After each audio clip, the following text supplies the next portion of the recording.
ہم جو یہ اہتمام کرتے ہیں، ہم جو یہ اہتمام کرتے ہیں، ہم جو یہ اہتمام کرتے ہیں، اپنا اونچا مقام کرتے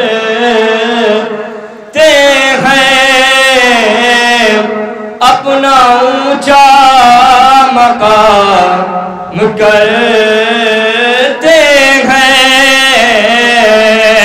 تو فرش مجلس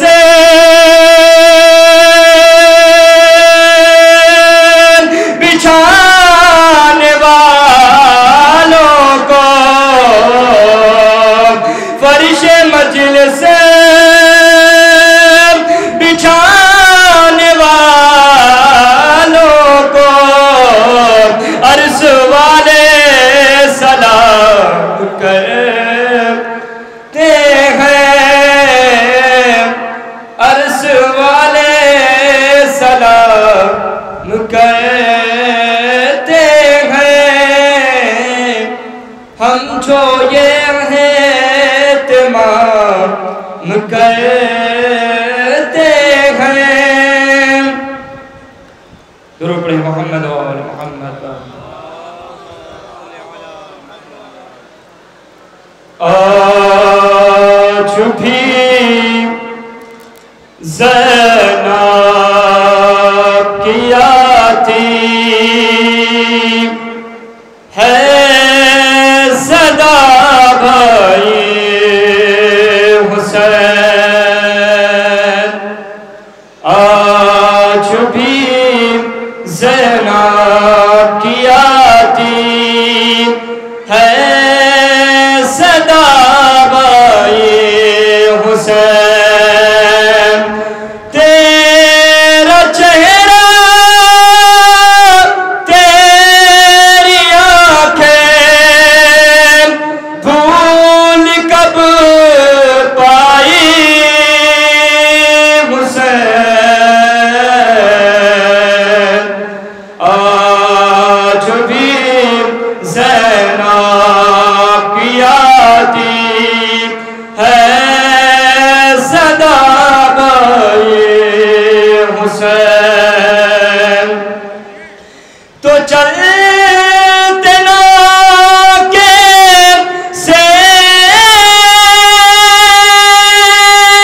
گرایا، خود کو چلتی ریت پر چلتے نا کے سے گرایا، خود کو چلتی ریت پر گھٹنیوں کے بل میں تیری لاش تک آئی حسین، آج بھی زینب کی آتی ہے صدا بھائی حسین، تو بس میں گھبرائی تھی تجھ کو، بس میں گھبرائی تھی خنجر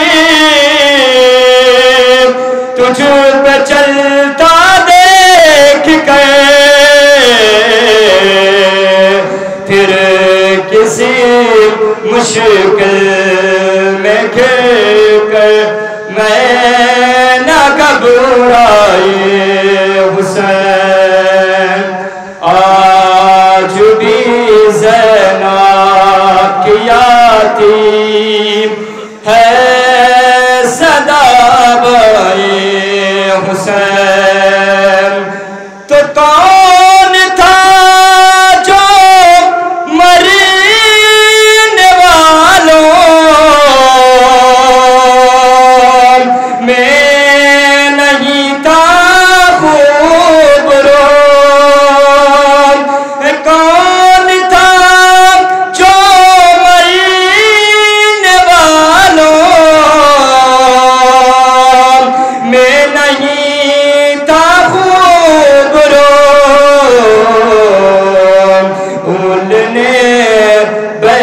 اٹھی تو کس کس کی نہ یاد آئے حسین آج بھی زینب کی آتی ہے صدا مائے حسین آخر شہد کیا کہ بہے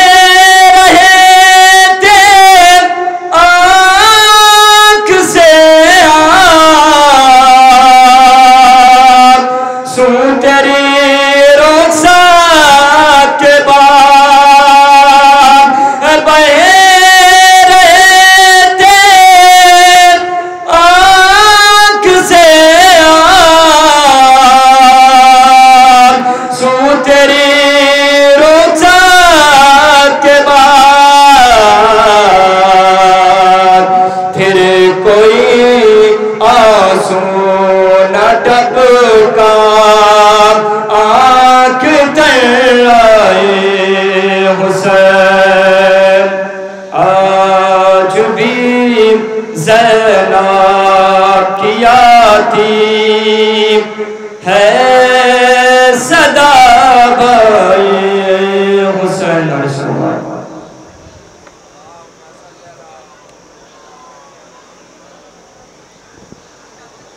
مومنین سے گزارش ہے فرش اعلیٰ پر تشریف لیں شعراء کی فہرست طویل ہے سب سے معذرت کے ساتھ اب میں خود بھی نہیں پڑھ رہا ہوں گزارش کر رہا ہوں عزت و احترام کے ساتھ حجت الاسلام علی جناب مولانا سید سجاد حسین صاحب قبلہ کی خدمت میں ممبر پر تشریف لائیں اور اپنے بیان کے ذریعے سے ہم سب کو مستفیض فرمائیں بآواز بلند نعرہ صلوات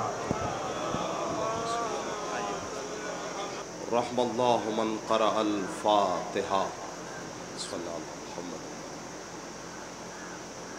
اللہم صلی علی محمد وعلی محمد بسم اللہ الرحمن الرحیم الرحمن الرحیم مالک یوم الدین ایاک نعبد و ایاک نستعین اهدنا الصراط المستقیم بسم اللہ الرحمن وعجل فرجهم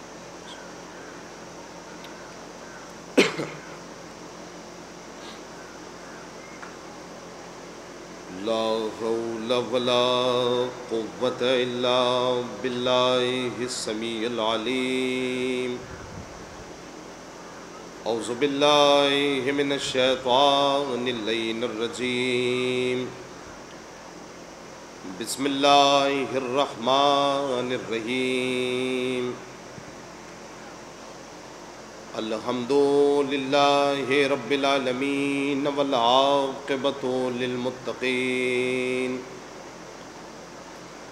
والجنۃ للموحدین والنار للعاصین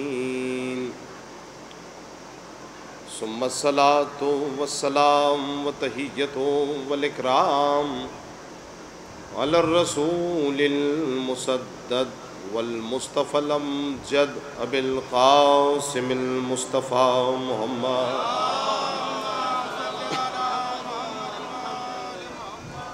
واہل بیتہ الطیبین الطاہرین المعصومین المظلومین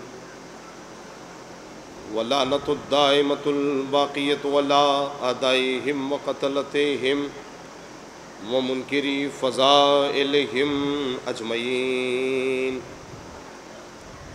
اما بعد قال اللہ تعالی فی کتابہ الکریم وهو اصدق القائلین وقولہ الحق بسم اللہ الرحمن الرحیم قل ان الفضل بید اللہ یؤتیہ من یشاء واللہ واسع علیم صلوات محمد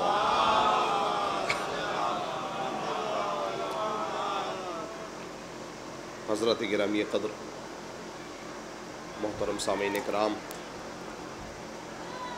علماء کرام شعراء کرام اور دیگر تمام محبان اہل بیت اطہار یہ سالانہ مجالس کا پروگرام اپنے آخری منزل سے ہمکنار ہو رہا ہے پروردگار آپ سب کی توفیقات میں اضافہ فرمائے آپ نے مکمل اپنا وقت دیا اور اس کو کامیاب بنانے میں بہت محنت کی۔ خدا کا شکر ہے کہ اس نے ذکر اہل بیت کرنے کا ایک بار اور موقع عنایت فرمایا۔ اللہ کا ہزاروں شکر ہے۔ سورہ آل عمران کی 173ویں آیت ہے جسے میں نے آپ کی خدمت میں اس مجلس کو خطاب کرنے کے لیے تلاوت فرمائی ہے۔ ارشاد ہوا، قل ان الفضل بید اللہ یؤتیہ من یشاء۔ اے میرے نبی، آپ لوگوں سے کہہ دیجئے کہ فضیلتیں اللہ کے ہاتھ میں ہیں، عزتیں اللہ کے ہاتھ میں ہیں، بلندیاں پروردگار عالم کے ہاتھوں میں ہے۔ یؤتیہ من یشاء، خدا جسے چاہتا ہے عظمتوں سے نواز دیتا ہے۔ اللہ جس کے مقدر میں چاہتا ہے بلندیاں لکھ دیتا ہے، لیکن بلندی پانے کے لیے، فضیلتیں پانے کے لیے اور بلندیوں پہ جانے کے لیے کم سے کم ویسا ظرف بھی تو ہو کہ پروردگار عالم بلندیاں عطا کرے۔ ایک آیت اسی سورے میں ہے، یہ آیت کا ٹکڑا ہے جسے ہم اور آپ اکثر اپنے معاشرے میں دہراتے رہتے ہیں، وَتُعِزُّ مَن تَشَاءُ وَتُذِلُّ مَن تَشَاءُ۔ عزت دینے والا بھی خدا ہے اور ذلیل کرنے والا بھی خدا ہے۔ تو ان دو آیات سے اس بات کا اندازہ تو ہو گیا کہ عزت دینا سماج کے ہاتھوں میں نہیں ہے۔ دیکھیے، میں اپنی بات کو آہستہ آہستہ آپ کی خدمت میں رکھنے جا رہا ہوں اور انشاءاللہ مجھے اعتبار ہے، چونکہ دن بھر کا تھکا ہوا مجمع ہے، لیکن پھر بھی انشاءاللہ آپ حضرات جو ہے اپنی آوازوں سے دوسرے لوگوں تک خبر کر دیں کہ مجلس جو ہے وہ ہو رہی ہے۔ دیکھیے،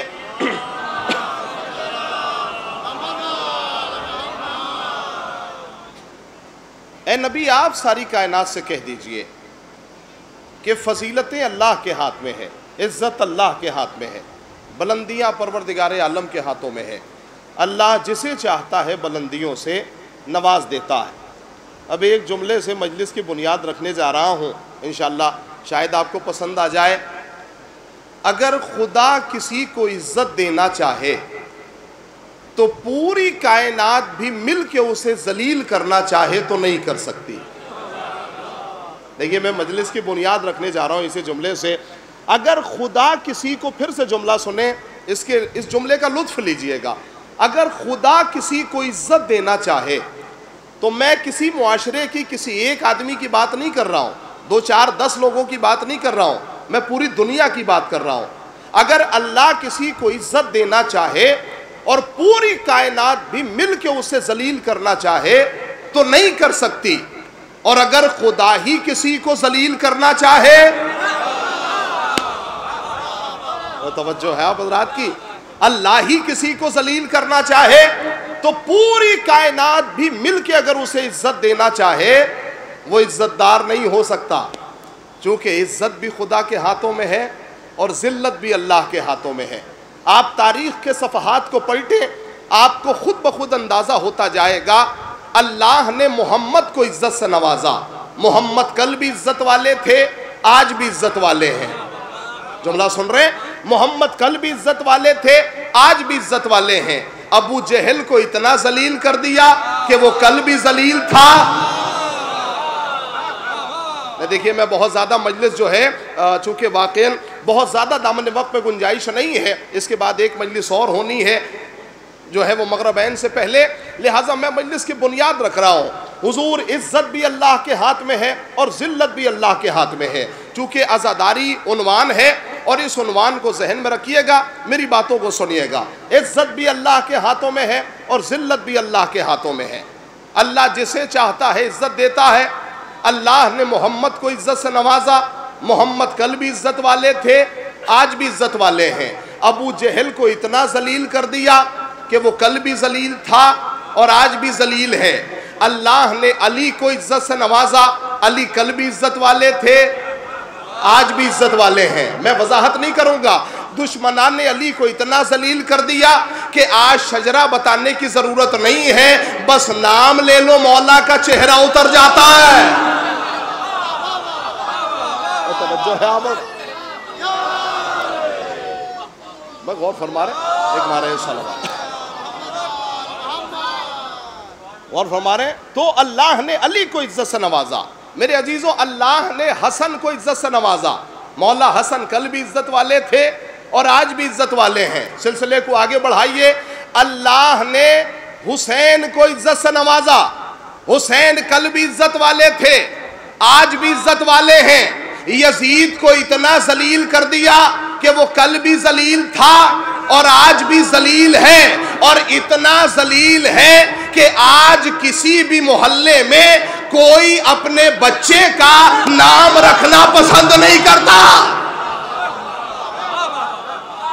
نہیں, آپ مجلس سن رہے ہیں ماشاءاللہ, اور عزاداری عنوان ہے. میں اس سلسلے کو آگے بڑھانا چاہتا ہوں. اللہ نے حسین کو عزت سے نوازا. مولا حسین کل بھی عزت والے تھے اور آج بھی عزت والے ہیں. یزید بڑا ذلیل ہے. میں جملہ آپ کی خدمت میں کہوں, میرے عزیزوں, حسینی بیٹھے ہوئے ہیں اور مجلس میں جاگ کے سنیے گا. اللہ نے حسین کو عزت سے نوازا, اور صرف حسین کو عزت سے نہیں نوازا, اللہ نے حسینیوں کو عزت سے نوازا. حسینی کل بھی عزت والے تھے, آج بھی عزت والے ہیں. یزیدی کل بھی ذلیل تھے اور آج بھی ذلیل ہیں. ایک نعرہ صلوات پڑھے مل جل کے محمد.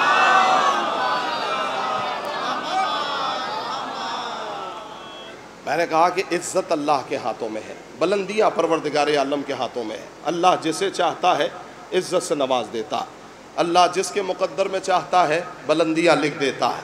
میرے عزیزوں, لیکن ہمارا ظرف بھی تو ویسا ہونا چاہیے کہ عزت اتر سکے, اللہ عزت دے سکے. توجہ ہے آپ حضرات کی. دیکھیے, کچھ طریقے ہیں عزت پانے کے. علماء اخلاق نے لکھا کہ 3 اعتبار سے انسان پہچانا جاتا ہے. بڑی توجہ سے ایک ایک لفظ سنیں گے. 3 اعتبار سے قبلہ انسان پہچانا جاتا ہے. ایک, جب وراثت اچھی ہو. ایک ایک لفظ توجہ سے سنیے گا. میں بہت زیادہ شور مچا کے پڑھنے کا عادی نہیں ہوں. میں چاہتا ہوں ہر لفظ مجمع تک پہنچ جائے اور اس کا جو ہے الحمدللہ اس کی جو ہے وہ محنت بھی ادا ہو جائے. تو پہلی چیز جس سے انسان پہچانا جاتا ہے وہ ہے وراثت. یعنی اگر ماں باپ اچھے ہیں, وراثت کا مطلب ہے ماں باپ. ماں باپ اگر اچھے ہیں تو بچہ خود بخود اچھا ہو جاتا ہے. بہت توجہ سنیے گا. میں کل کا جو سیمینار کا موضوع تھا اسے بھی آپ کی خدمت میں 2 جملوں میں سمیٹ دوں اور بات کو آگے بڑھاؤں. تو سب سے پہلی چیز جس سے انسان پہچانا جاتا ہے وہ ہے وراثت. یعنی ماں باپ اچھے ہیں تو بچہ خود بخود اچھا ہو جاتا ہے. توجہ ہے آپ حضرات کی. وراثت کے بعد دوسری چیز ہے تربیت. یعنی معلم اچھا ہو, پڑھانے والا اچھا ہو تو بچہ خود بخود باکمال ہو جاتا ہے. تیسری چیز ہے محیط. یعنی وہ علاقہ جہاں آپ زندگی بسر کر رہے ہیں. اگر علاقہ اچھا ہے تو گھر والے خود بخود اچھے ہو جاتے ہیں. اسی لیے آپ دنیا میں کہیں بھی کسی علاقے میں چلے جائیں, آپ اچھی سوسائٹی تلاش کرتے ہیں. میں بات غلط تو نہیں کہہ رہا ہوں. اچھی سوسائٹی تلاش کرتے ہیں کہ کہاں اپنے بچوں کو رکھا جا سکتا ہے اور کس علاقے سے دور رکھا جا سکتا ہے. دیکھیے, یہ بہت بڑا میسج ہے, اسے توجہ سے سنیے گا. جو جہاں تک بیٹھا ہے, میری آواز جہاں بھی پہنچ رہی ہے, میں خاص توجہ چاہ رہا ہوں. تو پہلی چیز ہے وراثت, ماں باپ اچھے ہوں. دوسری چیز ہے تربیت, یعنی معلم اچھا ہو, پڑھانے والا اچھا ہو. تیسری چیز ہے علاقہ, جہاں ہم زندگی بسر کر رہے ہیں وہ علاقہ اچھا ہو. آئیے تینوں چیزوں کو جناب فاطمہ پر منطبق کر کے دیکھتے ہیں کہ نتیجہ کیسا خوبصورت نکلتا ہے. میرے عزیزوں, جناب فاطمہ کی بات آئی تو ایک لفظ کہتا چلوں, بات اہل بیت کی ہے. جملہ سنیے گا بڑی توجہ سے کہ وراثت ایسی کہ جتنی خوبیاں تمام انبیاء میں ہیں اکیلے مصطفیٰ میں ہیں. سنیے گا توجہ سے, جتنی خوبیاں تمام انبیاء میں اکیلے مصطفیٰ میں. آنچہ خوباں ہمیں دارن تو تنہا داری جتنی خوبیاں تمام انبیاء میں ہے اکیلے مصطفیٰ میں ہے. تربیت ایسی کہ جب بھی زہرا آتی ہیں تو نبی کھڑے ہو جاتے ہیں. توجہ ہے آپ حضرات کی. جب بھی فاطمہ آتی ہیں تو نبی کھڑے ہو جاتے ہیں. اور علاقہ ایسا جہاں فاطمہ زندگی بسر کر رہی تھی وہ علاقہ ایسا کہ جبرائیل اس علاقے میں آنا شرف سمجھتے ہیں. مجلس ہو رہی ہے میرے لیے. جبرائیل اس علاقے میں آنا شرف سمجھتے ہیں. لیکن ایک بات یاد رکھیے گا, دیکھیے میں نے 3 چیزیں, انسان جب ذاتی اعتبار سے خود کو پہچانواتا ہے نا تو 3 اعتبار سے, وراثت یعنی ماں باپ, تربیت یعنی معلم اچھا ہو. بڑی توجہ سے سنیے گا, بڑی نازک گفتگو ہے اور مجلس میں آئے ہیں تو کچھ لے کے جائیے, ہے نا. اس کے بعد علاقہ محیط اچھا ہو. لیکن ایک بڑی نازک سی گفتگو یہ ہے حضور, میں اپنے محترم سننے والوں کے لیے ایک جملہ کہنا چاہتا ہوں, بڑی توجہ سے سنیے گا. دیکھیے اگر ماں باپ یعنی وراثت اگر خراب بھی ہو جائے اور علاقہ اچھا ہو تو بچہ پھر بھی باکمال ہو جاتا ہے. اگر علاقہ خراب بھی ہو, علاقہ اچھا ہو, ماں باپ خراب بھی ہو جائیں. اس کے برعکس دیکھیے, علاقہ خراب ہو ماں باپ اچھے ہو جائیں, ماں باپ اچھے ہوں تو بچہ پھر بھی باکمال ہو جاتا ہے. لیکن میں دونوں چیزوں کو سمیٹنا چاہتا ہوں اور میں دیکھنا چاہتا ہوں مجمع تک پہنچتا کیسے یہ جملہ. حضور ماں باپ بھی خراب ہو, خدا نہ خواستہ علاقہ بھی خراب ہو, لیکن اگر تربیت اچھی ہو جائے, معلم اچھا ہو جائے تو بچہ باکمال ہوتا ہے. مجلس میں آنے والے سے ہر فرد سے توجہ, بچہ باکمال ہوتا ہے. آئیے میں پوری تاریخ کو سمیٹ کے آپ کی خدمت میں رکھنا چاہتا ہوں. میرے عزیزوں, روز عاشور کے کچھ دن کے بعد یزید کا بیٹا معاویہ تخت خلافت پہ بیٹھا. اس نے بیٹھتے ہی کہا یہ ہمارا حق نہیں ہے, ہم غاصب ہیں. بڑی توجہ ہو جائے میرے عزیزوں. کیا کہا؟ میں نے کہا وراثت کی بات آئے, اگر وراثت اچھی نہ بھی ہو, علاقہ اچھا نہ بھی ہو, لیکن اگر تربیت اچھی ہو جائے, تخت خلافت پہ بیٹھا, کہا یہ ہمارا حق نہیں ہے, ہم غاصب ہیں. نہیں توجہ نہیں فرمائی, ہم غاصب ہیں. لوگوں نے کہا پتہ کرو, نہ تو اس کے ماں باپ اچھے ہیں, کیا سن رہے ہیں آپ, نہ تو اس کے ماں باپ اچھے, اس سے برا علاقہ نہیں جہاں یہ زندگی بسر کر رہا ہے, تو پھر یہ حق بولنے کی طاقت کس نے دی؟ توجہ ہے آپ حضرات کی. یہ حق بولنے کی جرأت کس نے پیدا کرائی؟ تو پتہ چلا ایک معلم ہے جو محب اہل بیت ہے, اس نے تربیت کی تھی. اللہ اکبر, اس نے تربیت فرمائی تھی. میرے عزیزوں, یزید نے کہا تلاش کر کے لاؤ, تلاش کر کے لاؤ. کس نے تربیت فرمائی؟ ہمارا آدمی ہمارے خلاف کھڑا کر دیا. کس نے تربیت فرمائی؟ کس نے اچھی تربیت کی؟ اب جب معلم آیا, محب اہل بیت تھا, حکم دیا اس کی زبان اس کی گدی سے کھینچ لی جائے. اس نے ہمارے آدمی کو ہمارے خلاف کھڑا کر دیا, زبان گدی سے کھینچ لی جائے. جملہ سنیے گا. یزید کی بیوی نے کہا اے کاش تو سخت ہو گیا ہوتا تاکہ یہ جملے اپنی زبان سے نہ ادا کرتا. میں تاریخ بنانا چاہتا ہوں تاکہ یہ جملے اپنی زبان سے نہ ادا کرتا. اس نے بھی بڑا تاریخی جملہ کہا, تو نے صحیح کہا کہ میں سخت ہو جاتا تاکہ بنو امیہ کی بے شرمی کو اپنی آنکھوں سے نہ دیکھتا.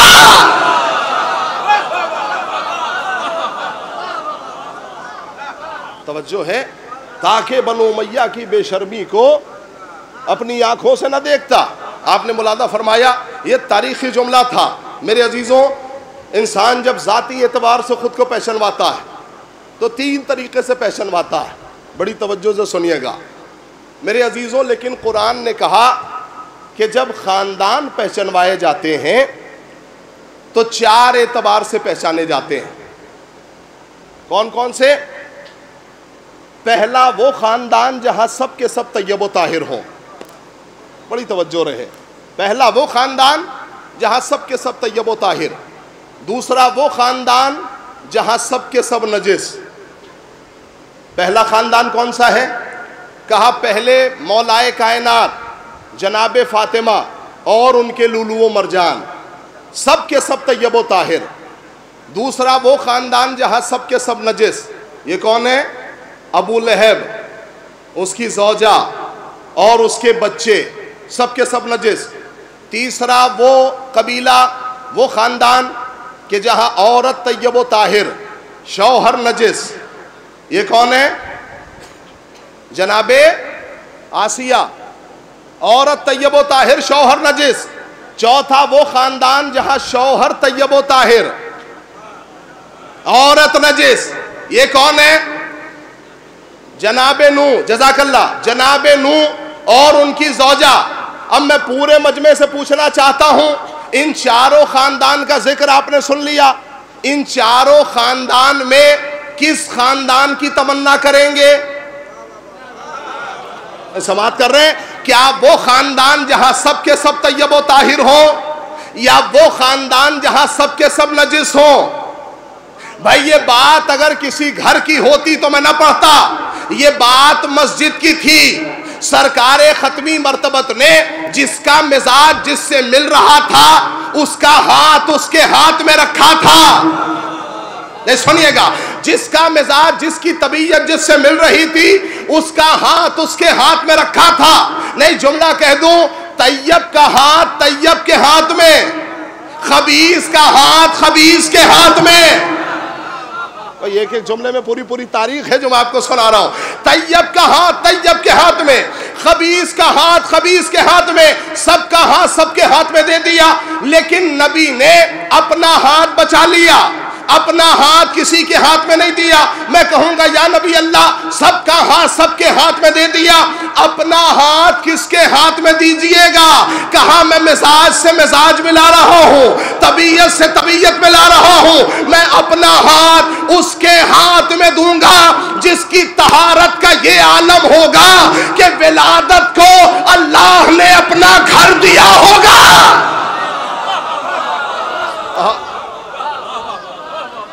توجہ شارع مومن،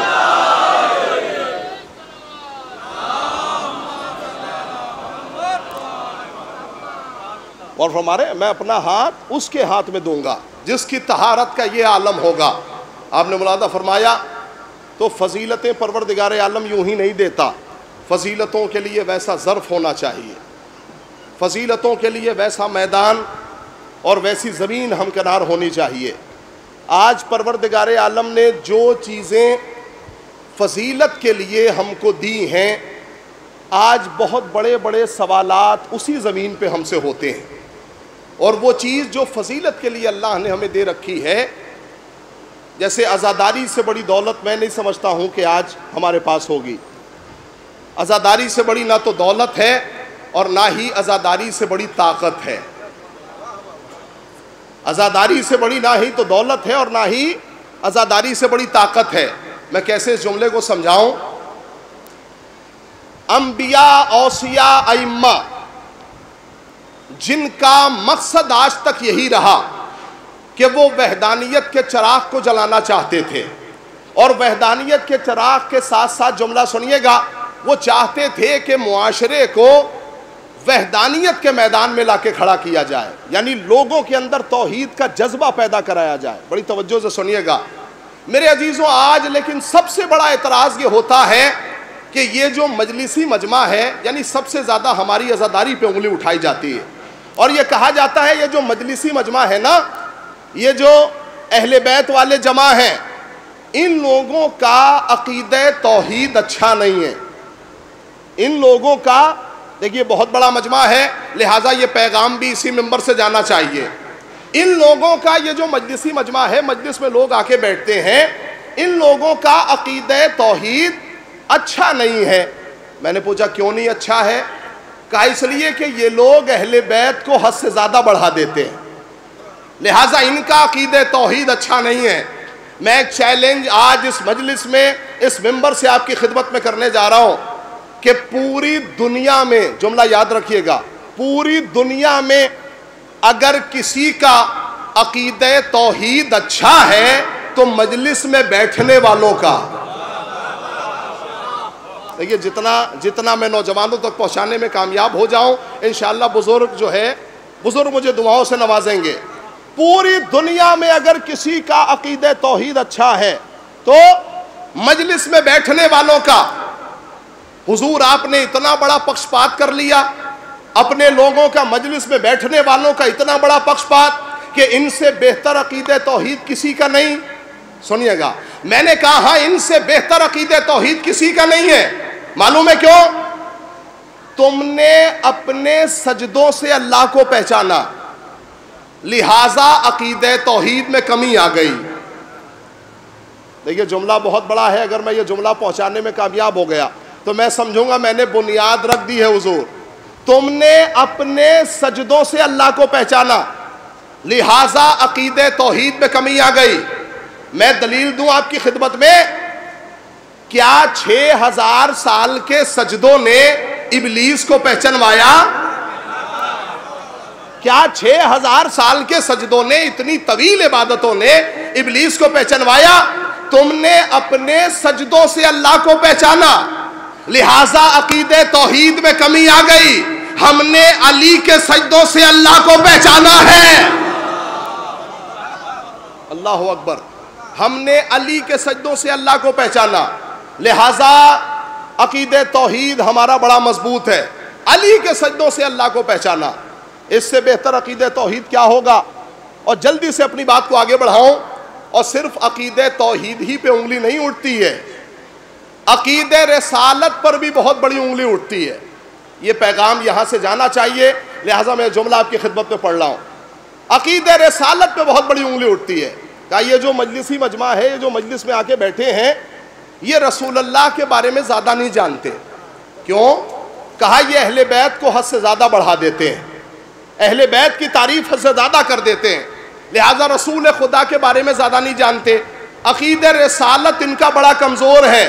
یہ چیلنج بھی میں منبر رسول سے کرنے جا رہا ہوں کہ پوری دنیا میں اگر کسی کا عقیدہ رسالت مضبوط ہے تو مجلس میں بیٹھنے والوں کا. جملہ سنیے, دلیل دینے جا رہا ہوں, پوری دنیا کی بات کر رہا ہوں, مجلس میں بیٹھنے والوں کا. معلوم ہے کیوں؟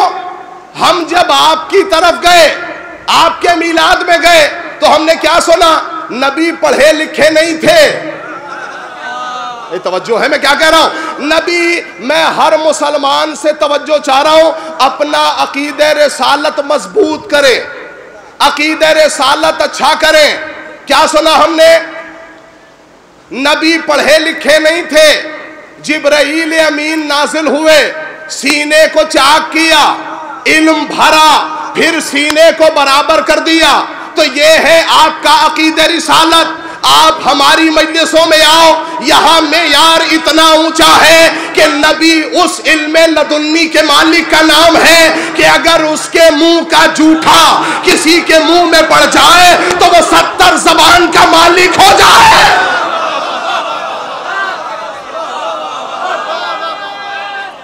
سارے مومنین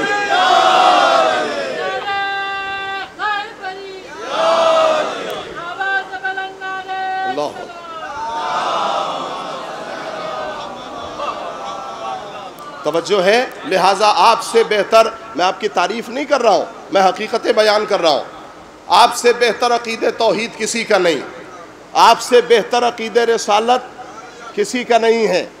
اچھا, جب 2 عقیدوں پہ بات ہو چکی تو ایک عقیدے کو اور جلدی سے سن لیجئے, چونکہ اس عقیدے پہ پہلی والی مجلس جو ہے وہ ہوئی ہے نا. غلام رسول صاحب استاد نے پہلی مجلس جو ہے اس عقیدے پہ پڑھی, ولایت پہ زور دی. ایک جملہ آپ کی خدمت پہ کہوں, حضور عقیدہ توحید آپ کا اچھا, عقیدہ رسالت آپ کا اچھا, تو ایک عقیدے پہ اور تھوڑی سی بات ہو جائے, عقیدہ امامت پر بھی ہماری بہت انگلی اٹھتی ہے. یہ لوگ اہل بیت کو حد سے زیادہ بڑھا دیتے ہیں, لہٰذا امامت کے بارے میں زیادہ نہیں جانتے. میں جملہ کہوں آپ کی خدمت میں, توجہ سے سنیے گا. حضور سرکار ختمی مرتبت نے 1500 سال پہلے کہا تھا کہ میرے بعد میری امت میں کتنے جانشین ہوں گے؟ کتنے ہوں گے؟ یہ تو سب کو پتا ہے ماشاءاللہ. میرے بعد میری امت میں 12 جانشین ہوں گے. یہ حدیث کوئی پچھلے سال نہیں کہی تھی، 200-400 سال پہلے کی نہیں ہے، 1500 سال ہو گئے۔ میرے بعد میری امت میں 12 جانشین ہوں گے۔ مسلمانوں کا ستم یہ ہے کہ 1500 سال میں 12 کی عدد مکمل نہیں کر پایا۔ سنیے گا، 1500 سال گزر گئے، 12 کی عدد مکمل نہیں ہوئی۔ حضور آپ ہماری مجلسوں میں آؤ، ہمارے مدرسے میں آؤ، ایک چھوٹے سے بچے کو اٹھاؤ اور اٹھا کے پوچھو بیٹا امام کتنے ہیں، وہ نام بھی بتائے گا، تعداد بھی بتائے گا۔ یہ کیوں بتا رہا ہے؟ اس لیے کہ اس کا عقیدہ امامت بڑا اچھا ہے، عقیدہ امامت بڑا مضبوط ہے۔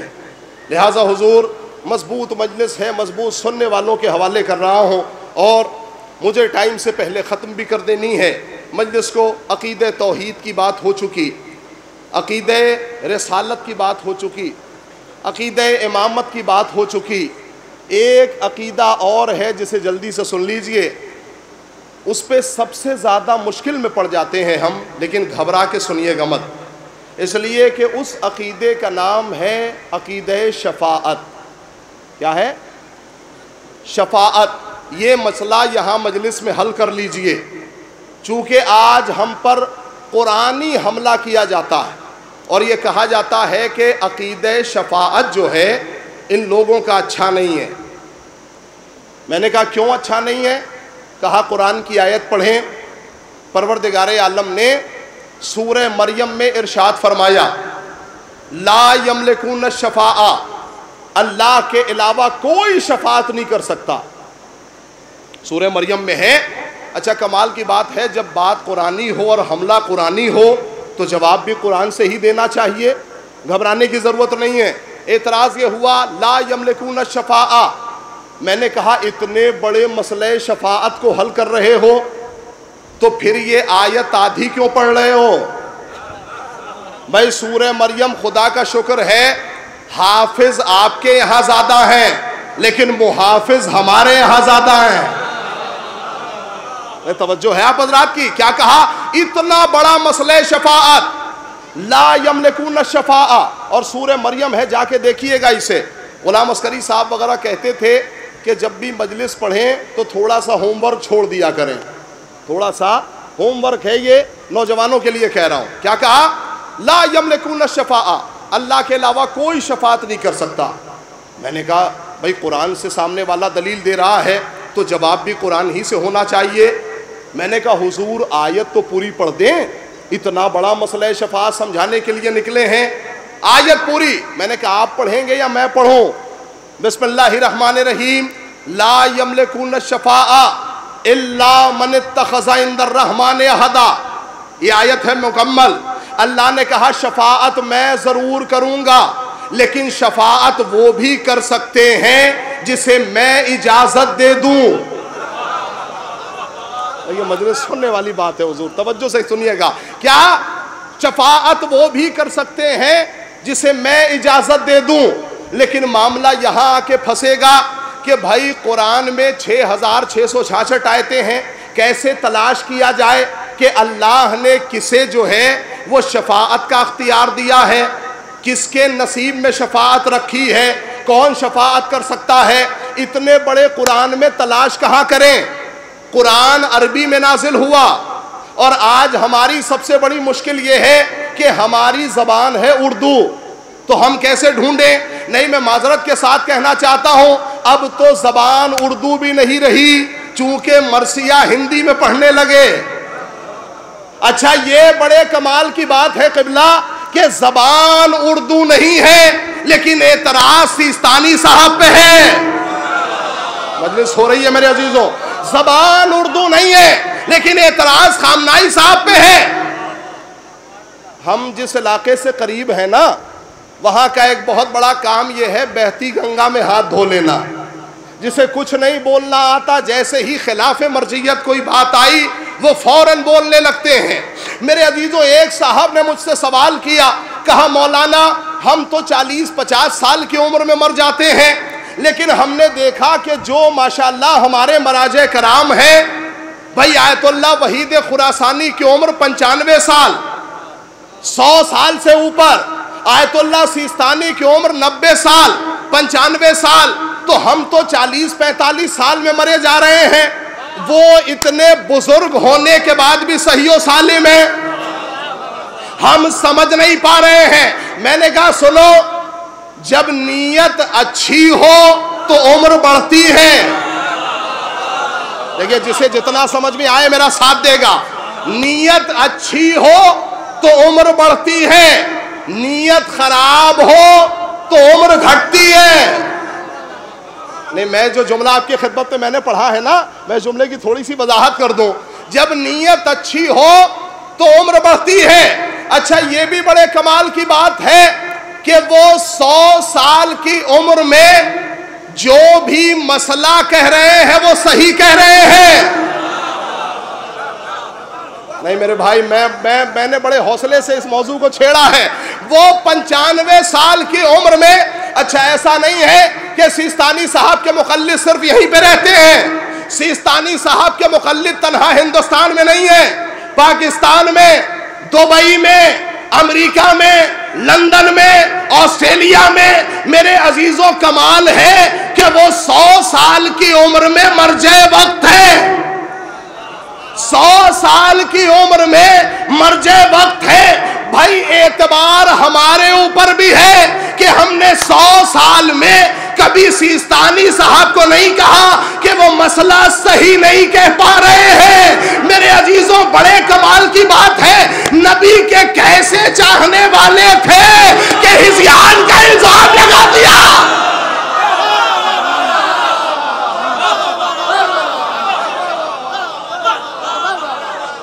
توجہ ہے سارے مومنین مل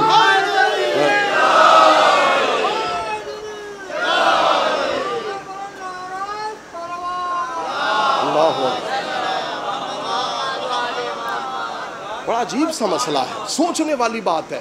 پروردگار عالم نے، دیکھیے خدا کا شکر ہے، یہ جو آخری امت ہے اس پہ بھروسہ اور اس پہ اعتبار اور اس کی فضیلت سرکار دو عالم نے بھی بیان فرمائی ہے. ٹھیک ہے، یہ اتنے معتبر لوگ ہیں کہ انہوں نے اماموں کو دیکھا نہیں ہے، لیکن پھر بھی جو ہے اتنی محبت کرتے ہیں اور ایسے سر تسلیم خم کرتے ہیں.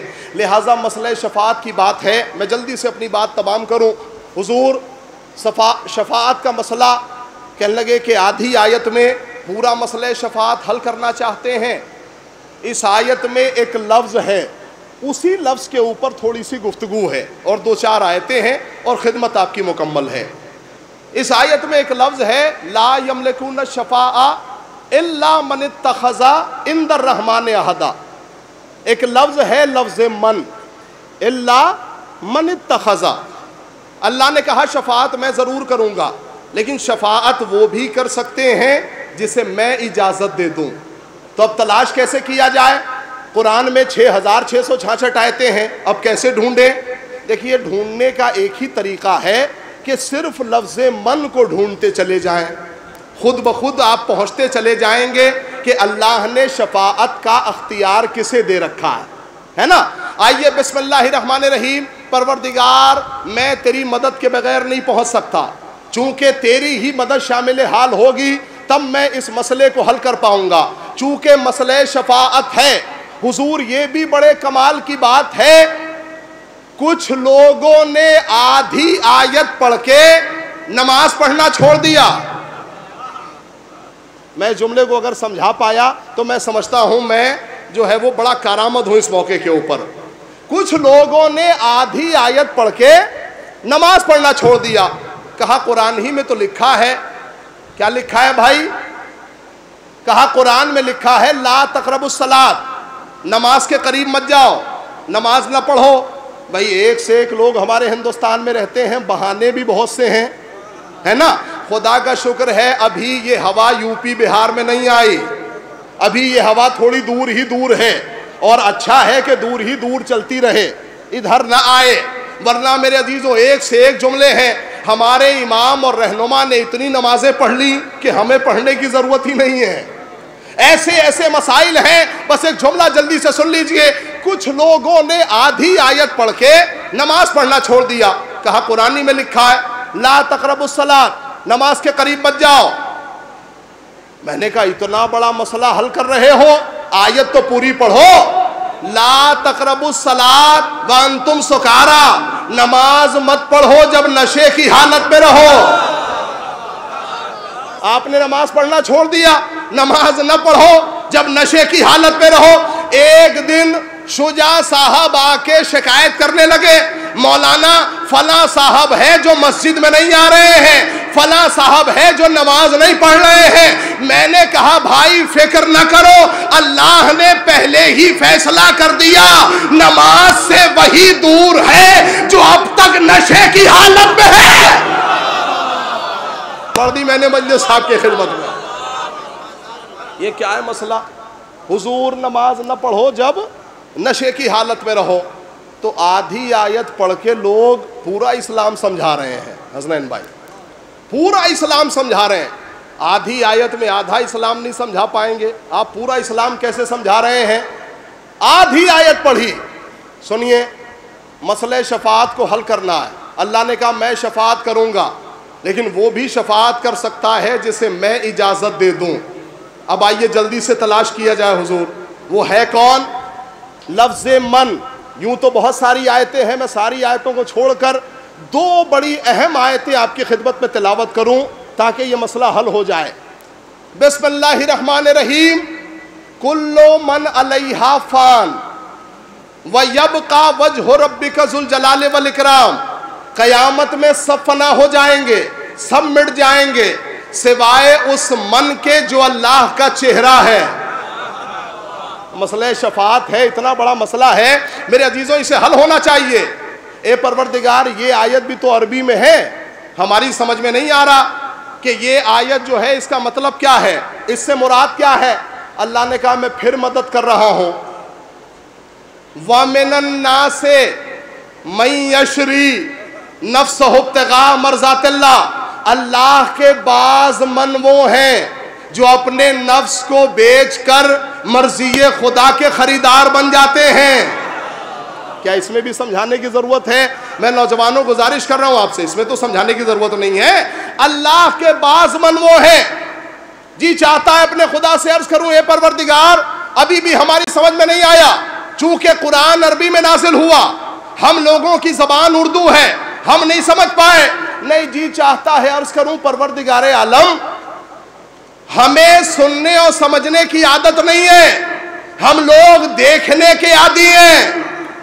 اے پروردگار اس من کو ہمیں دکھا دے، سارا مسئلہ خود ہی حل ہو جائے گا.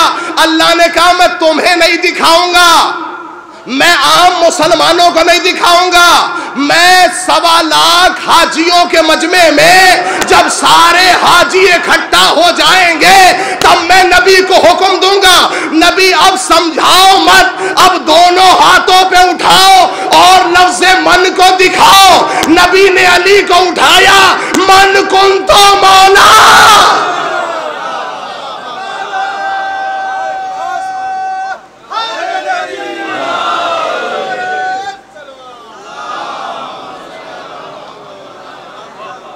دیکھیے دو باتیں اور ہیں، جلدی سے اس سلسلے کو مکمل کیا جائے. حضور پروردگار عالم نے ہمیں سمجھنے اور سمجھانے کے لیے قرآن سے بہتر کتاب نہیں بھیجی. کہا قرآن کو دیکھتے جاؤ، سمجھتے جاؤ. ٹھیک ہے، سب سے بڑی بات ہے کہ اہل بیت اطہار کو کیسے سمجھیں، قرآن سے اہل بیت کو کیسے سمجھیں.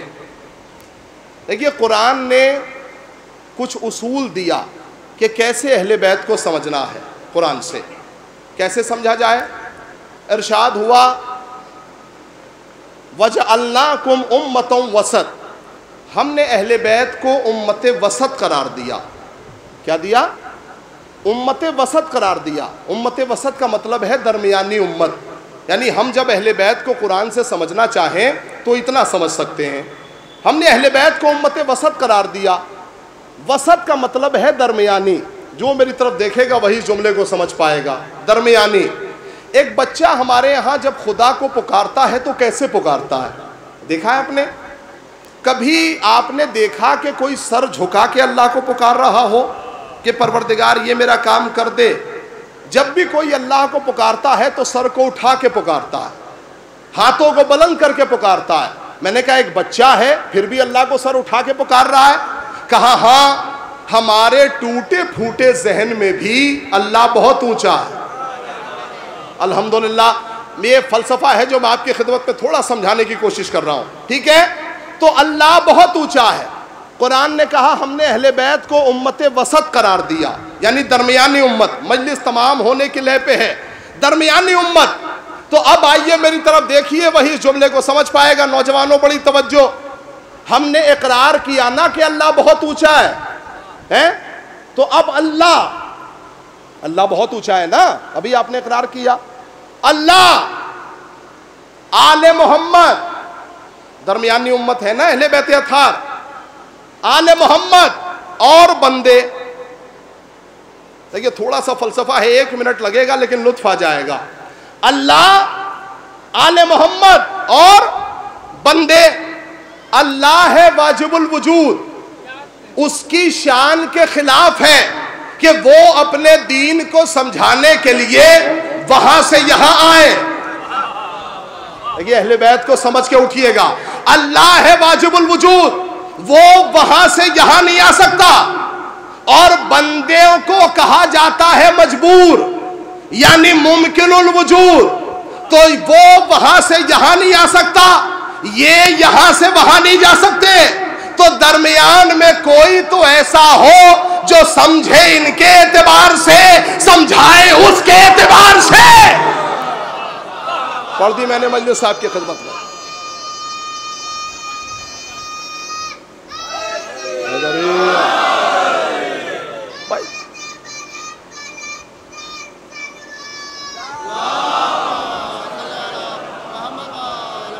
صرف 5 منٹ اور ہیں۔ درمیانی اہل بیت کیا ہیں؟ امت وسط ہیں۔ درمیان میں کوئی تو ایسا ہو جو سمجھے ان کے اعتبار سے، سمجھائے اس کے اعتبار سے۔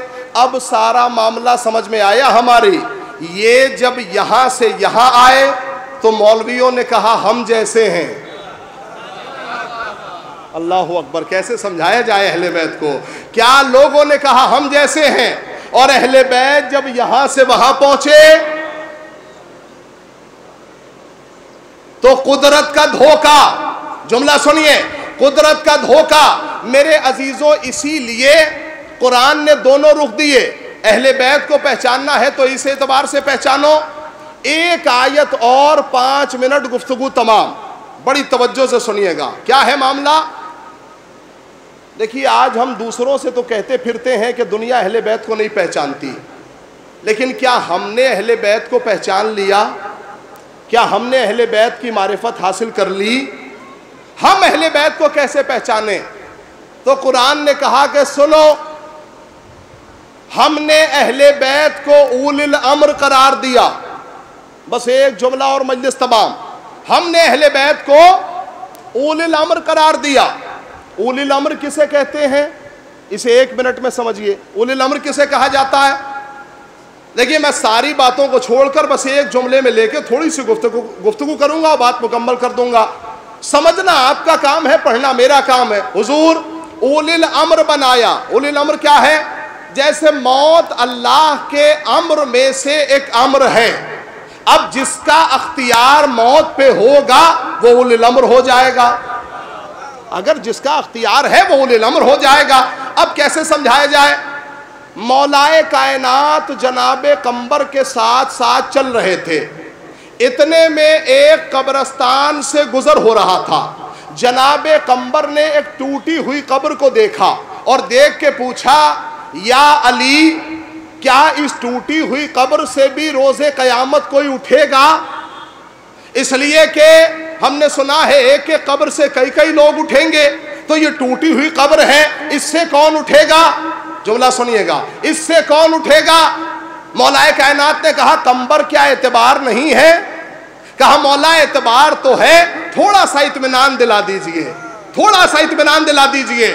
میرے عزیزوں اول الامر کہتے کسے ہیں؟ مولا کائنات نے صاحب قبر سے کہا، اے صاحب قبر تجھے حیات مل گئی کھڑا ہو جا.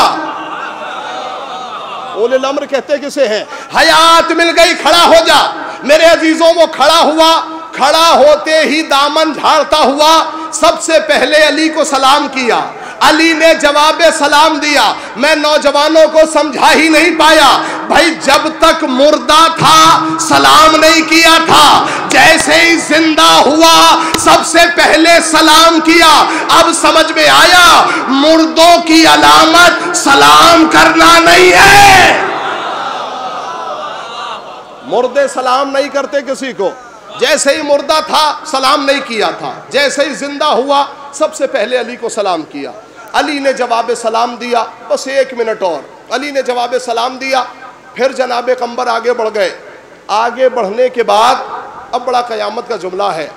جناب قمبر نے اس سے بھی ٹوٹی ہوئی قبر دیکھی, بہت ٹوٹی ہوئی بوسیدہ قبر. تو جناب قمبر نے کہا مولا یہ تو اس سے بھی زیادہ ٹوٹی ہوئی قبر ہے, اس سے بھی روز محشر کوئی اٹھے گا؟ تو مولا نے کہا اب ایسے نہیں اٹھے گا. پھر کیسے اٹھے گا؟ کہا اب وضو کے لیے پانی لاؤ, مصلی بچھاؤ. علی نے 2 رکعت نماز پڑھی. نماز پڑھنے کے بعد ہاتھوں کو اللہ کی بارگاہ میں اٹھایا. پروردگار اس کے جسم میں اس کی روح کو واپس کر دے. نہیں ایسا لگ رہا ہے تھک گئے آپ. اس کے جسم میں ماشاءاللہ اس کی روح کو واپس کر دے. جناب قمبر نے ہاتھوں کو جوڑا. مولا پہلے والے مردے کو حکم دے کے اٹھایا تھا, مولا دوسرے والے مردے کے لیے دعا کر رہے ہیں. مولا یا تو دونوں کو حکم دے کے زندہ کیا ہوتا یا دونوں کے لیے دعا کی ہوتی. مولا میں سمجھ نہیں پایا, مولا میں سمجھ نہیں پایا. قمبر ہم اور آپ جیسے نہیں ہیں. قمبر نام ہے علی مزاج کا, قمبر نام ہے علی شناس کا, قمبر نام ہے علی جیسی معرفت رکھنے والے کا. بھائی جب قمبر جیسا علی مزاج علی کے ساتھ رہ کے علی کو پہچان نہ پایا تو یہ 4 دن کا مسلمان ہے. جب قمبر علی کو پہچان نہیں پا رہے تو یہ 4 دن کا مسلمان کیا خاک پہچانے گا؟ کہا مولا بات مکمل ہو گئی حضور. کہا مولا یا تو دونوں کو حکم دے کے زندہ کیا ہوتا یا دونوں کے لیے دعا کی ہوتی. مولا میں سمجھ نہیں پایا. مجلس تمام ہے, آخری جملہ ہے, آپ کی تھکن دور کر دے گا یہ جملہ. کہا مولا میں سمجھ نہیں پایا. کہا قمبر سنو, میں نے پہلے والے مردے کو حکم اس لیے دیا تاکہ دنیا علی کو مجبور نہ سمجھ بیٹھے. نہیں بالکل تھکن دور ہو جائے گی, جملہ مکمل ہونے دیجئے. میں نے پہلے والے مردے کو حکم اس لیے دیا تاکہ دنیا علی کو مجبور نہ سمجھ بیٹھے, اور دوسرے والے مردے کے لیے دعا اس لیے کی تاکہ دنیا علی کو خدا نہ سمجھ بیٹھے. اللہ سارے مومن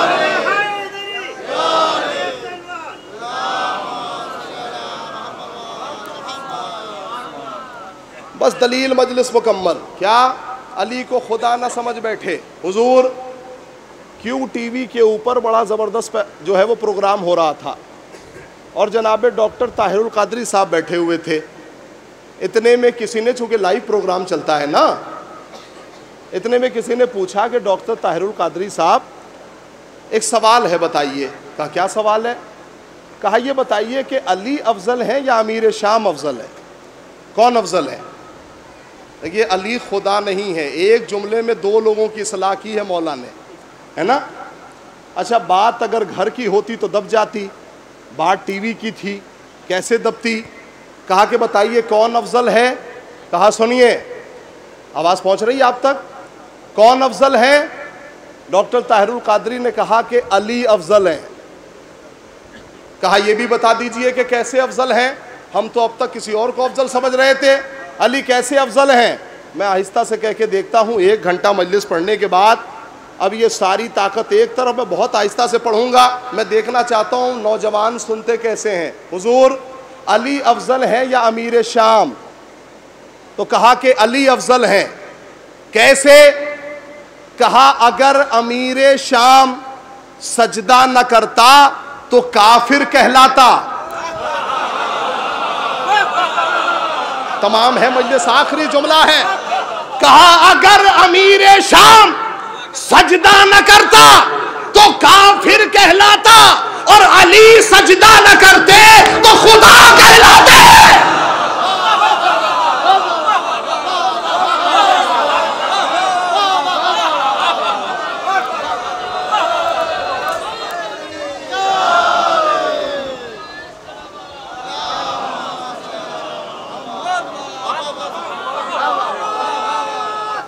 سارے مومنین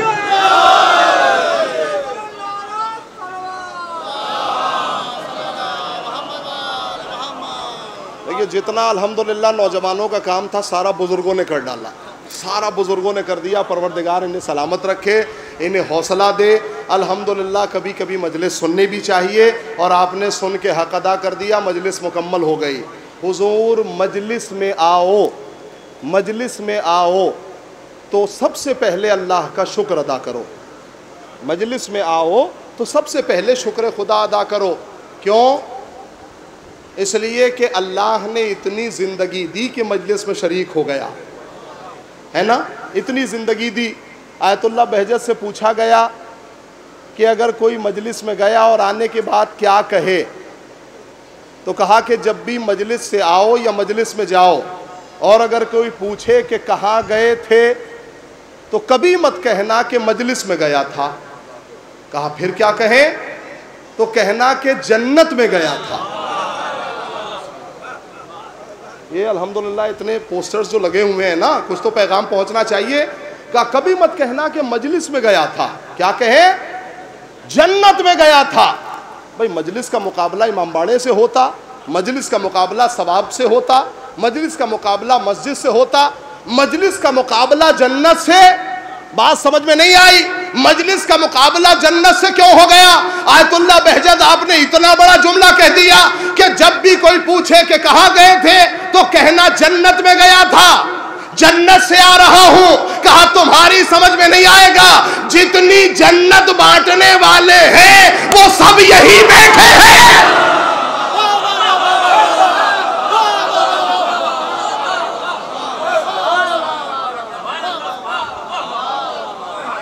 مجلس امام حسین کی وہ اہمیت تمام کر دیا میں نے. مجلس میں جب بھی آؤ تو شکر خدا ادا کرو، مجلس میں جب بھی جاؤ تو شکر خدا ادا کر کے جاؤ. پروردگار عالم نے کم سے کم 1 گھنٹہ، اب تو 2.5 گھنٹے کی مجلس کون سنتا ہے، 1 گھنٹہ کم سے کم اللہ نے گناہوں سے دور رکھا. یہ مجلس کا سب سے بڑا پیغام ہے. الحمدللہ آپ 3 دن سے مسلسل مجلسیں کر رہے ہیں. جناب فاطمہ خوب دعائیں دیتی ہوں گی. یہ جتنی مجلسیں ہو رہی ہیں نا پوری دنیا میں، کہیں بھی مجلسیں ہو رہی ہیں، ان کا ایک ہی مقصد ہے کہ فاطمہ راضی ہو جائے، ہے نا. مجھے معلوم ہے آپ بہت تھک گئے، 3 دن سے مسلسل بیٹھے ہیں آپ، راتوں دن مجلسیں ہو رہی ہیں، سیمینار ہو رہے ہیں. لیکن میرے عزیزوں ایک امید ہے دل کے اندر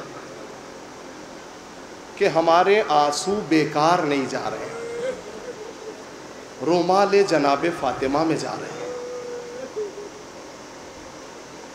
ہمارے ہاں کسی کا انتقال ہو جاتا ہے نا تو لوگ اس کے بیٹے کا انتظار کرتے ہیں، چاہے وہ بیٹا دنیا کے کسی کونے میں ہو. سب سے پہلی تمنا یہ ہوتی ہے کہ میں اپنے باپ کے جنازے پہ چلا جاؤں. آپ رو رہے ہیں، شہزادی دیکھ رہی ہیں کون گریہ کر رہا ہے. سب سے پہلی تمنا ہوتی ہے میں اپنے باپ کے جنازے پہ چلا جاؤں. یہ ساری دنیا، یہ دنیا کی دولتیں ایک طرف اور میرے بابا کی محبت ایک طرف. لیکن سوگواروں جب وہ بیٹا اپنے باپ کے جنازے پہ پہنچتا ہے اتنی دور سے، تو سب سے پہلے کربلا ذہن جاتا ہے اس کا کہ ایک نوجوان بیٹا تھا جس کے باپ کا جنازہ بے گور و کفن پڑا ہوا تھا، اس کے ہاتھوں میں ہتھکڑیاں تھی، پیروں میں بیڑیاں تھی، گلے میں توقے خاردار تھا۔ باپ کے جنازے کو دیکھ کر چہرے کا رنگ اترنے لگا۔ آواز دی پھوپھی اماں نے، اے سید سجاد، کیا اس عالم غربت میں تم بھی ساتھ چھوڑ دو گے؟ آواز دی، اے پھوپھی اماں، ان لوگوں نے اپنے نجس جنازوں کو دفن کر دیا، لیکن میرے بابا کا جنازہ بے گور و کفن ہے۔ اللہ ان آوازوں پر رحمت نازل کرے۔ اللہ آپ کو کوئی غم نہ دے سوائے غم مظلوم کربلا کے۔ سوگواروں، کچھ جنازے ایسے ہیں نا جن کا حق ہے کہ ان پہ رویا جائے۔ آپ مجلس کرنے کے لیے آئے ہیں، مجھے نہیں معلوم کس کے پہلو میں کون سی شخصیت بیٹھی ہے اور کس کا چہرہ دیکھ رہی ہے، کون حسین پہ ماتم کرنے کے لیے آیا ہے۔ سنیں گے تڑپ جائیں گے، 2-4 منٹ سے زیادہ کے مصائب نہیں ہیں۔ سوگواروں، کچھ جنازے ایسے ہیں کہ ان کا حق ہے کہ رویا جائے۔ میں آپ کی خدمت میں بیان کروں، ایک جنازہ امام موسی کاظم کا تھا۔ جس قید خانے میں امام کو رکھا گیا تھا نا، مسلسل امام کھڑے نہیں ہو پا رہے۔ آپ کی آواز گریہ بلند ہے، اللہ ان آوازوں پر رحمت نازل فرمائے۔ میرے عزیزوں، اس سے بہتر دعاؤں کا وقت نہیں ہے۔ جب آنکھوں میں آنسو ہو تو سب سے پہلے امام زمانہ کے ظہور کی دعا کیا کرو، اس لیے کہ مجلس کی سب سے بڑی دعا امام زمانہ کا ظہور ہے۔ اے سوگواروں، جملہ سنو، اس میں پہلا جنازہ سیدہ کا جنازہ تھا۔ جب علی غسل دینے لگے نا تو غسل دیتے دیتے جیسے ہی پہلو پہ نگاہ پڑی اور پہلوؤں کے ذریعے سے ہاتھ پہلو تک پہنچا، میرے عزیزوں قیامت کا منظر تھا۔ فاتح خیبر علی بھی چیخ مار کے روئے، اے سیدہ بڑی صابرہ تھی، پہلو ٹوٹا رہا لیکن مجھ سے بیان نہیں کیا۔ اللہ ان آوازوں پر رحمت نازل فرمائے۔ سوگواروں میں مجلس تمام کر دیتا۔ آپ مجلس سن رہے ہیں، 2 قطرہ آنسو بہ جائے، اس سے بڑا ثواب نہیں ہے، اس سے بڑی عبادت نہیں ہے۔ سنیں گے، ایک جنازہ اور ہے۔ یہاں صاحبان اولاد بیٹھے ہیں ماشاءاللہ، اور میں مجلس کے حق میں دعا کراتے ہوئے ایک جملہ کہنا چاہتا ہوں۔ پروردگار، جن کے نصیب میں اب تک بچے نہیں ہیں، جو صاحبان اولاد نہیں ہیں، ان مصائب کے جملوں کی وجہ سے پروردگار ان کے نصیب میں اولاد عطا فرما۔ جملہ سنیں گے میرے عزیزوں، ایک جنازہ سیدہ کا جنازہ تھا اور ایک جنازہ سیدہ کی پوتی سکینہ کا جنازہ تھا۔ صاحبان اولاد بیٹھے ہیں، میں یہ جملہ نظر کروں آپ کی خدمت میں۔ میرے عزیزوں، کربلا سے کوفہ اور کوفے سے شام تک اس بچی کو اتنے تماچے لگے ہیں، اتنے تماچے لگے کہ امام زمانہ نے ایک سلام کہلایا، میرا سلام ہو حسین کی اس بچی کے اوپر کہ کربلا سے کوفہ اور کوفے سے شام تک رخسار کا رنگ ایسے تبدیل ہوتا رہا، کبھی نیلا پڑتا تھا، کبھی سرخ ہو جاتا تھا۔ آپ رو رہے ہیں، گریہ کر رہے ہیں۔ سوگواروں حق ہے آپ کا، رونا چاہیے۔ مجلس امام حسین کا حق ہے، مجلس تمام ہو گئی۔ سنیں، ایک جنازہ امام سید سجاد کا جنازہ ہے۔ جب امام محمد باقر غسل دے رہے تھے نا تو غسل دیتے دیتے میت کو کروٹ لٹایا جاتا ہے تاکہ پانی پشت تک پہنچایا جا سکے۔ قیامت ہو گئی جب سید سجاد کو کروٹ لٹایا، امام محمد باقر نے ایک چیخ ماری، پشت پر زنجیر کے نشان تھے، اے بابا مجھے معاف کر دینا، میں حفاظت نہ کر سکا۔ جزاک اللہ، جزاک اللہ۔ سوگواروں حق ہے یہی رونے کا، ایسے گریہ کیا جاتا ہے۔ اے سوگواروں، یہ کہنا مجلس آخر لفظ میں آ گئی، بس 1 منٹ کی بات ہے، یہ کہنا بالکل غلط ہے کہ امام حسین کو تنہا شمر نے مارا ہے، ایسا نہیں ہے۔ حسین کو تنہا شمر نے نہیں مارا، ہزاروں لوگوں نے مل کے حسین کو مارا۔ تڑپ جاؤ گے سوگواروں، مجلس پہنچنی چاہیے۔ ہزاروں لوگوں نے مل کے امام حسین کو مارا ہے. سنیں گے میرے عزیزوں, حسین جب داہنی گرنا چاہتے ہیں تو نیزہ چبھایا جاتا ہے, حسین جب بائیں طرف گرنا چاہتے ہیں تو تلوار سے وار کیا جاتا ہے. حسین میرے عزیزوں گھوڑے سے گرا میرا مولا. اب ایک مرتبہ ایک بے زبان جانور ہے, جب انسان اپنی حیثیت کھو دے تو اس جانور نے سہارا دیا, حسین کا طواف کرنے لگا. طواف کرتے کرتے عمر سعد نے کہا کہ یہ نبی کی سواری ہے, اس پہ قابو پایا جائے. گھوڑا حسین سے بہت دور چلا گیا. جب حسین سے دور گیا اور اس نے دیکھا کہ میں اپنی آقا کی نصرت سے بہت دور چلا گیا, تو جلدی سے پیر پٹکتا ہوا حسین کے قریب آنا چاہتا ہے. میرے عزیزوں, مقتل نے لکھا گھوڑا ایسے حسین کے قریب آ رہا تھا جیسے حسین کا ماتم کر رہا. جزاک اللہ, جیسے حسین کا ماتم کر رہا ہو. آنے کے بعد اپنی مہار کو حسین کے ہاتھوں میں رکھ دیا. جب دیکھا میرا آقا مٹھیاں نہیں بند کر پا رہا ہے تو اپنی پیشانی کو خون حسین میں رنگین کیا. رنگین کر کے مقتل سے خیمہ گاہ کی طرف بڑھا. سب سے پہلے حسین کی بچی آگے بڑھی, آ کے گھوڑے سے لپٹ گئی اور ایک ہی جملہ پوچھا, اے میرے بابا کے گھوڑے بس اتنا بتا دے میرے بابا کو وقت زب پانی ملا تھا یا پیاسا مار ڈالا.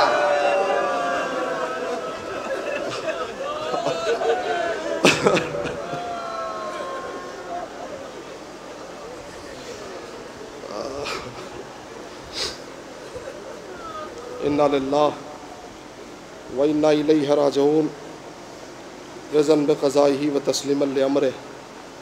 پروردگارہ تجھے اہل بیت اطہار کا واسطہ ہماری اس عبادت کو قبول فرما. میرے اللہ, جتنے مومنین اس مجلس میں موجود ہیں ان سب کی جائز مرادوں کو پورا فرما. پروردگار, زمانہ بڑا خراب ہے, بہت پرآشوب ہے. اس دنیا میں جہاں بھی حسین کے چاہنے والے زندگی بسر کر رہے ہیں ان کی جان, مال, عزت و آبرو کی حفاظت فرما.